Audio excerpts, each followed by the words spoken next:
guys, for this video mag-iimbento tayo ng lulutuin. So ngayon itatry natin na magtinola na ang halo natin ay dahon ng ampalaya na ligaw. So try natin ito kung anong maging lasa ng tinola natin guys. So yan, initin mo natin ito.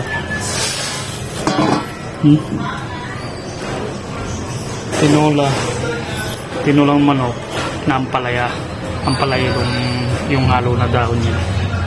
So try lang naman natin kung anong magiging resulta nito guys. So siyempre tayo mahilig naman sa kahit anong klaseng luto, so mag-iimbento tayo. Yung lasa isa na bulat ito ng bawang guys. Lakas yan ang apoy ko malakas yung apoy natin.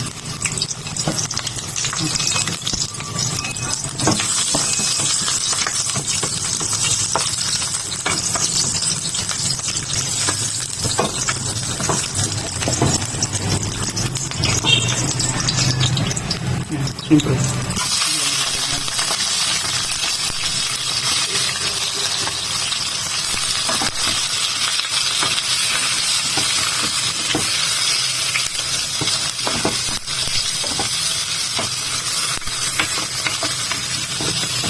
isa lang natin yan.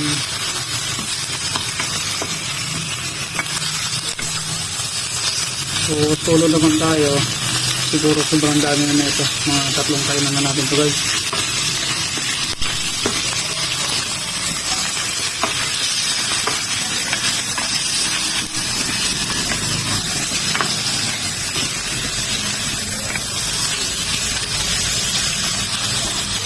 So yan, pwede na natin siyang lagyan ng sabaw guys. Lagyan natin na ng sabaw.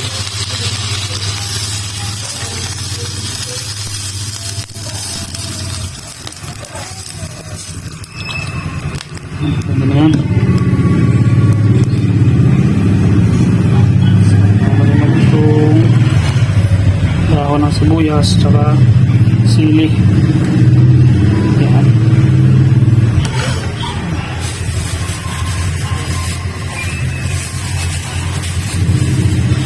Lagyan na rin natin ang asin guys. Tapos itong nor cubes.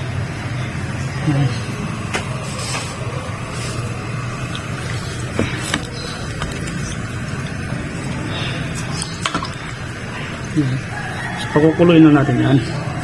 So yun na nga guys, luto na. So ilalagay na natin yung pinakahihintay natin na imbento. Ayan. Dahon ng ligaw na ampalaya rin guys.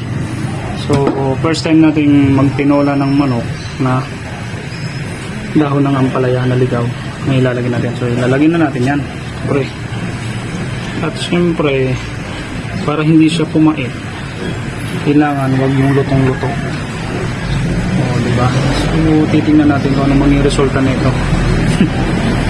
Pero kahit mapait yan guys, siyempre sanay naman tayo sa mapait, kaya natin kainin yan. Bagong minuto guys, tinolang manok with dahon ng ampalaya. Yan, kailangan lang siya, hindi siya ganun galuto. So pag-gigrinin lang natin siya ng kaunti, medyo maluto lang ng kaunti, ng bagya. Yan. So naisipan ko sana kanina, pata ng baboy yung masarap dito sana, nilaga, tapos itong dahon ng ampalaya na ligaw. Pero syempre matagal yun, inaantok na rin tayo guys. So itong na rin ang binili na lang natin. So yan, pwede na to para hindi siya pumait. So papatay na natin yun guys. So syempre itatry natin to kung anong lasa na.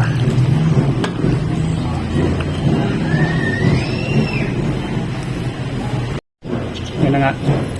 Titikman natin yung tinolang manok with ligaw na ampalaya na dahon.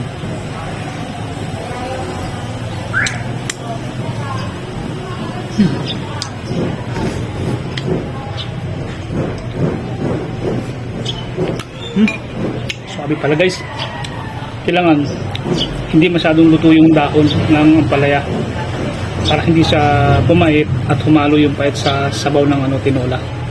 So try nyo, the best. Talagang masisiyahan din kayo. Ganda, sarap po.